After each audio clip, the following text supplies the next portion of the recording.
Hi, my name is Juan Pablo Ruiz. I'm a postdoc at UW-Madison. Hi, I'm Sarah Shabbat-Hoganson. I'm Assistant Provost of Professional Development and Postdoctoral Affairs at Boston University. Hi, I'm Rob Brown. I'm the Director of Social Justice Education at Northwestern University. Hi, I'm Sina Safai, Director of Career Development Industry Outreach at Rush University Graduate College. So, shall we start? Let's dig in. Sounds good. Yeah, well, I guess what struck me about the gender bias paper, and of course I'm coming from the perspective of being female in STEM, is my scientific research was at the nexus of chemistry and biology. And so when I was in a PhD program that was more biologically focused, I didn't think about being female at all, and I didn't really notice a difference because in my class year, 6 out of the 8 students were female. Right. But when I was a chemistry undergraduate and a chemistry postdoc, it was entirely the opposite. I felt like a woman in STEM. And so even things like the departmental seminar series or for postdocs, you know, we as women would joke like, oh, it's the female postdoc slot, like, you know, because there would be this huge rotation and then all of a sudden we would get the ping of like, oh, would you like to speak? And it's like, oh, yes, okay.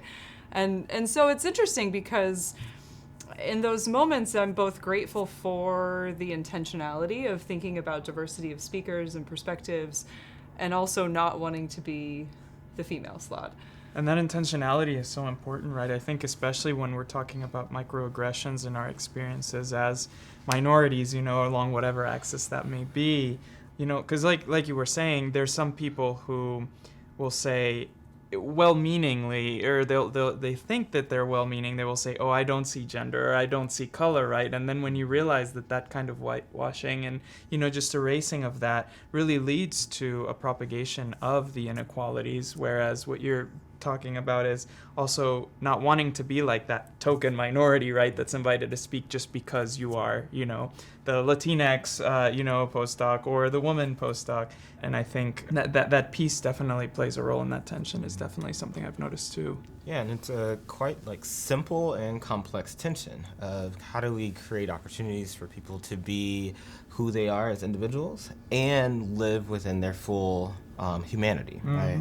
Across the broadness of their identities and how that impacts their lived experience. And you know, you would think that would be simple, that you can kind of just treat each person as you might want to, as they might want to be treated, but there's so much complexity across individual groups and even within groups that I think as we start to dig into these articles, they highlight some of those complexities that make it, I think, difficult for us to understand and comprehend sometimes. One of the questions I had was like, the names. What was the ratio of like white names and like non-white names? Because if you have a like black female name and you have a white female name, based on studies, there will be like different outcomes when your resume gets evaluated. When you have an international name, Muhammad, is it worse than being like a female with American name? So intersectionality, I think, is something that we tend to forget. Right, and I think that's what what you were speaking complex. to, Rob, about, you know, all those different intersections of, you know, whether it's gender, whether it's race, a lot of times religion plays into it as well. And I think when we get into, you know, even like the you know, with microaggressions or outward aggressions, right, the climate and, you know, the world that we live in at a particular time and place also becomes really important as to how folks are feeling, right, and how folks are reacting to particular situations, comments that make them feel more or less inclusive. And I think for me, the biggest piece, or one of the things that comes out of the gender bias paper in particular, is even as scientists, you know, we claim to be completely objective in looking at the data, right? But we read the abstract and we're already coming into the paper with our biases, right? And it's like, oh, this either agrees with my worldview or doesn't. And so then now I'm going to either be overly critical of the paper or not so critical of the paper, right? And even just recognizing that I am a human being, therefore I am biased, right, is such an important step in that process. I feel like it's one of the first steps in the process, right? It's hard to get into a conversation that you're already skeptical of having. Right. And when I talk to folks about microaggressions, I often describe myself as someone who microaggresses and someone who is microaggressed, right? And how we can start thinking about the multiple identities that we hold, and that, you know, we have been socialized in a particular way that maybe has us validating, believing some types of microaggressions, some type of biases, and then pushing back and invalidating or being held in disbelief around others, right? And you know, and kind of the point that you raise, I often ask the question of, you know, why do we hold these issues in contention with one another? And how can we start to move in a direction that starts seeing patterns and overlapping forms of bias that play out, because they can have a compounding impact when they show up in tandem. Well, and one thing that struck me when you talked about intersectionality is all the identities we can't see.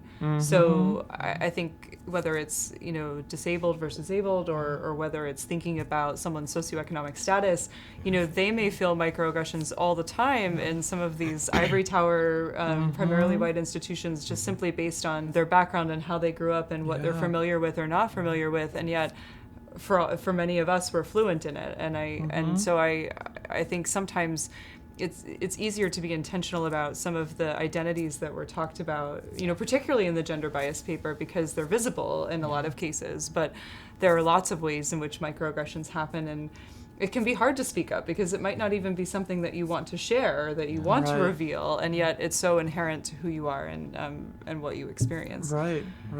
Yeah, absolutely. And I think there's that tension, right? I think particularly not just along the axis of international or not, but there is, you know, Sarah, as you mentioned, like, you know, the culture of academia, the ivory tower culture of academia, falls along certain axes of privilege, right? And the question of, as you mentioned, how much of it is granting spaces towards learning and, you know, allowing assimilation, integration, and inclusion, and how much of inclusion is actually challenging our own biases, stereotypes, you know, the culture of academia as a whole, and say we need to push actually for change, because inclusivity actually doesn't necessarily lie with, you know, folks coming in and assimilating, but rather us, you know, creating a culture of excellence around inclusivity and around allowing everyone to be their full selves, right? Yeah. And I think it makes me think about the dynamics of how often we welcome individuals to our campus who come from a wide variety of backgrounds and lived experiences. And, you know, we formulated this definition of inclusion as, how do we help folks behave, act, perform, study, research in the ways in which we do all those things, right? Versus really acknowledging, centering their ways of being, knowing, living as valid, right? And not only as valid, but as additive, as something that's adding more richness to the ways in which we're operating. And that requires, kind of as you mentioned, change.